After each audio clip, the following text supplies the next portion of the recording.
សូមជម្រាបសួរពុកម៉ែបងប្អូនអ៊ំពូមីងនិងមិត្តភក្តិទាំងអស់ថ្ងៃនេះយើងមកលេងពីការធ្វើទឹកសាប៊ូម្ដង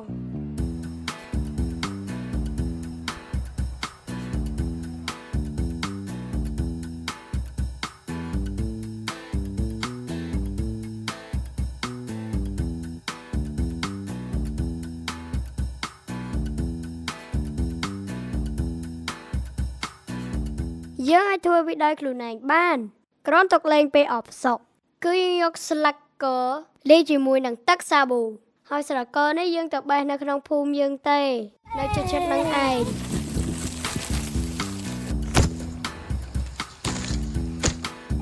Let's go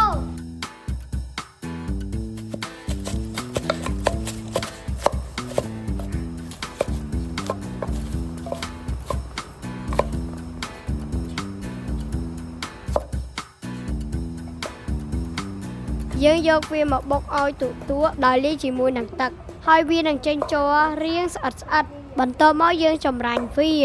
និយាយទៅយើងលបពីក្រោយផ្ទះយកមកលេងចង់អស់ហើយសំខាន់ម៉ាក់ថាលេងក៏លេងទៅតែត្រូវចេះរៀបចំទុកដាក់វិញហង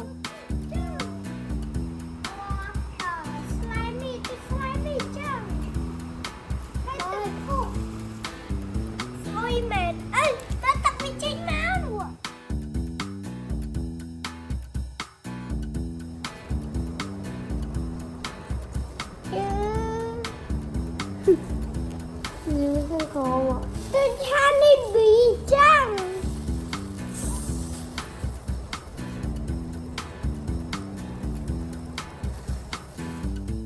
Slimy.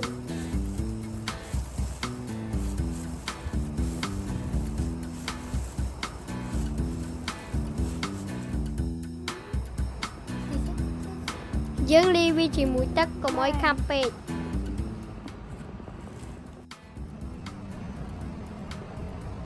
ហើយបងប្អូនខ្ញុំវិញមើលទៅដូចរំភើបសប្បាយដល់ហើយក៏ថាជ័រហ្នឹងដូចតែខ្មុំហើយខ្ញុំក៏គិតថាអញ្ចឹងដែរបន្ទាប់ពីចម្រាញ់វារួចហើយយើងត្រូវលាយវាជាមួយសាប៊ូកូរវាឲ្យសព្វថែមទឹកថែមសាប៊ូថែមទឹកថែមសាប៊ូកូរចុះកូរឡើងហើយ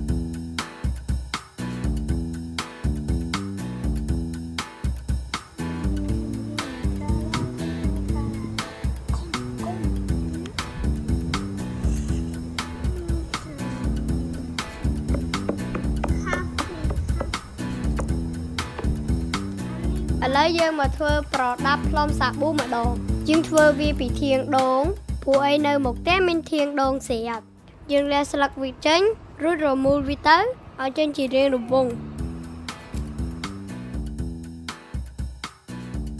បន្ទាប់មកយើងទៅសាកវាមើលអូខេ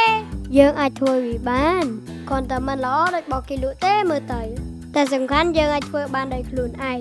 ចរណៃផ្លុំចេញពពុះច្រើនមែនតើ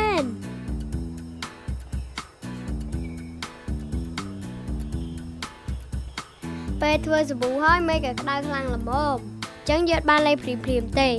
តើតែល្ងាត្រជាក់បានយើងបានលេង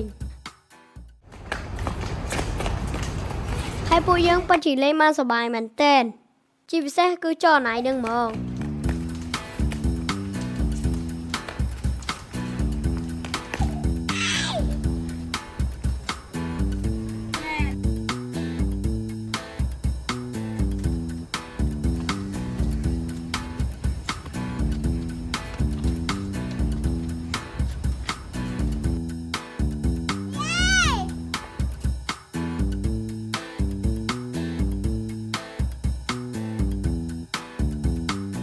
អរគុណសម្រាប់ការទស្សនា